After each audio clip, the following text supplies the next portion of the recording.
دوستو آج ہم سیر کرنے جا رہے ہیں جس ملک کی جسے پوری دنیا میں جدید اسلامی ملک کے نام سے جانا جاتا ہے، جہاں پر 5 سال سے زائد مسلم لڑکیاں اور عورتیں ایک مخصوص قسم کے حجاب سے اپنا سر ڈھانپ کر رکھتی ہیں۔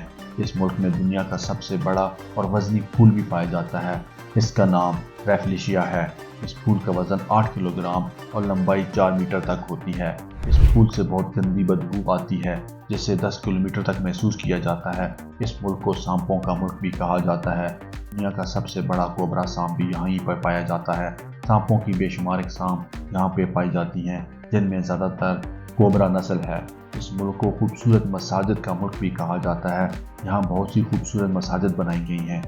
اس کے علاوہ یہاں کی ایک دلچسپ بات یہ ہے کہ اس ملک میں لڑکے کا شادی سے پہلے حج کرنا ضروری ہے، ورنہ لڑکی شادی سے منع کر دیتی ہے۔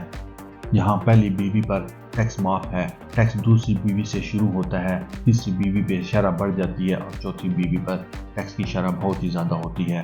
یہاں کی حکومت کا خیال ہے کہ یہاں بیوی زندگی کی ضرورت ہے، جو کہ پہلی بیوی ضرورت پوری کر سکتی ہے، جبکہ باقی بیویاں عیش و عشرت ہیں۔ اگر کوئی یہاں زیادہ بیویاں رکھتا ہے تو اسے ٹیکس بھی زیادہ ادا کرتا ہے۔ جی ہاں دوستو، ہم بات کر رہے ہیں ملائیشیا کی، تو اپنا سیٹ بیلٹ باندھ لیجئے اور ملائیشیا کے چلتے ہیں سفر پر۔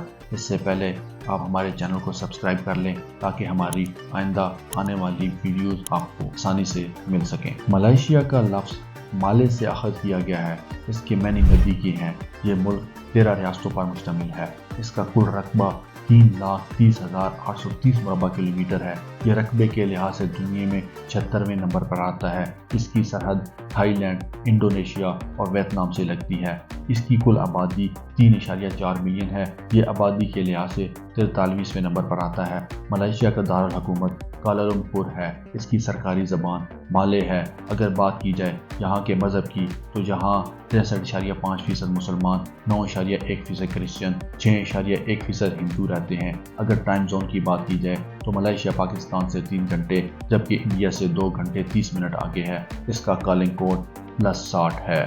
اب ہم چلتے ہیں ملائیشیا کی تاریخ کی طرف۔ تو ملائیشیا کی تاریخ بہت قدیم ہے، مگر اسلام یہاں 10ویں صدی عیسوی میں عرب سے آنے والے تاجروں کے ذریعے پہنچا۔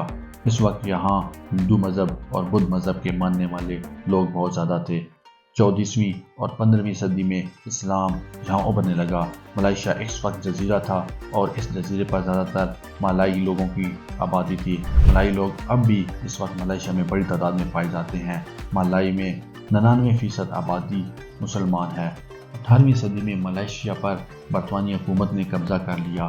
جس طرح ہر ملک میں ہوتا رہا ہے کہ غلام بننے والی قوموں میں سے ایک آزادی کا متوالہ پیدا ہوتا ہے، اسی طرح ملائیشیا میں بھی شاہی خاندان میں عبد الرحمن نامی ایک لڑکی کی پیدائش ہوئی اور پھر وہ شخص تھا جس نے ملائیشیا کی عوام کے حق میں انگریزوں کے خلاف آزادی کا لفظ بلند کیا، اور پھر یہی وہ شخص ہے جسے آج ملائیشیا کی قوم بابائے ملائیشیا کے نام سے جانتی ہے۔ ٹانکو ملائیشیا کے شاہی خاندانوں کے شہزادوں کو کہا جاتا ہے۔ عبد الرحمن کو بھی ٹانکو عبد الرحمن کے نام سے پکارا جاتا ہے۔ ٹانکو عبد الرحمن 1955 سے 1957 تک ملک کے وزیر اعلیٰ رہا۔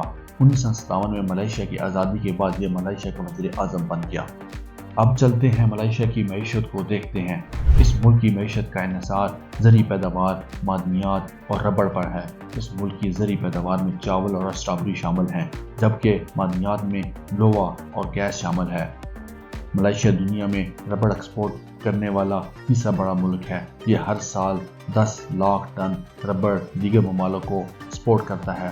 ملائیشیا دنیا بھر میں ربڑ کے گلوز سپلائی کرنے والا سب سے بڑا ملک ہے۔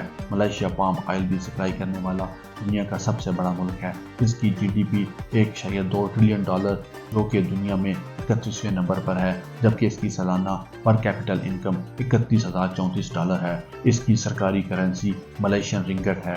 اس کا ایک ملائیشین رنگٹ پاکستانی 60.56 روپے جبکہ انڈین 17.85 روپے کے برابر ہوتا ہے۔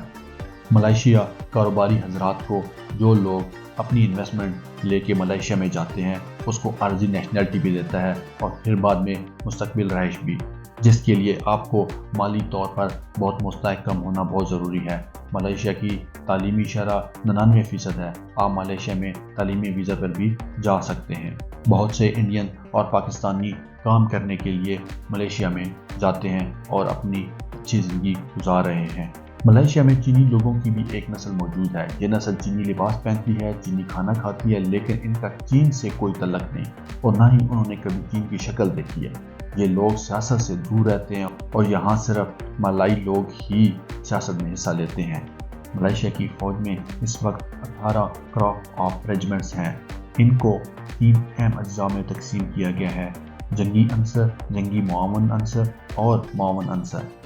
ان کے پاس 1,13,000 فوجی جبکہ 74 ہوائی جہاز ہیں اور 50 لائٹ فائٹر جیٹ بھی ان کے پاس موجود ہیں۔ بات کی جائے ملائیشیا کے موسم کی تو ملائیشیا میں تقریباً سارا سال بارشیں ہوتی رہتی ہیں اور یہاں آپ کو ہر طرف صفائی نظر آتی ہے۔ اب چلتے ہیں ملائیشیا کے سیاحتی مقامات کی طرف۔ ملائیشیا بھی ایک بہت ہی بڑا سیاحتی مقام ہے۔ پوری دنیا میں لوگ یہاں پر سیاحت کے لیے آتے ہیں، جو کہ یہاں کی اکانومی کا ایک بہت بڑا حصہ ہے۔ ملائیشیا کا سب سے بڑا دریا رینجنگ ریور ہے۔ اس کی لمبائی 2000 کلومیٹر ہے۔ یہ انتہائی خوبصورت ہے۔ اس کے علاوہ ملائیشیا کوالالمپور کی اسکائی لائن سے پین کلر تک خوبصورتی کا شاہکار ہے۔ ملائیشیا میں ایک پل بھی بنایا گیا ہے جس سے گزر کر آپ سنگاپور جا سکتے ہیں۔ بہت سارے سیاح اسی پل سے گزر کر سنگاپور جاتے ہیں۔ بیڈمنٹن ملائیشیا کا قومی کھیل ہے، جبکہ فٹ بال ملائیشیا میں بہت شوق سے دیکھا جاتا ہے اور کھیلا بھی جاتا ہے۔ اس کے علاوہ یہاں پر ہارس رائڈنگ، ٹینس بھی کھیلا جاتا ہے۔ ناسی لیماک یہاں کی قومی ڈش ہے۔ یہاں پہ کری می، پین می یہاں کی روایتی کھانے ہیں۔ مستقبل کے پیش نظر یہ ملک بہت ہی زیادہ ترقی کرے گا، جس سے اس کی معیشت میں اضافہ ہوگا۔ ملائیشیا جو اپنی خوبصورتی سے دنیا بھر میں مشہور ہے، یہاں کا قدرتی حسن، جزیرے، جنگلات اور بیچز کی خوبصورتی دل کو مول لینے والی ہے۔ یہاں کے مسکراتے چہرے، محبت بھری باتیں اور خوشیاں آپ کے دل کو چھو جائیں گی۔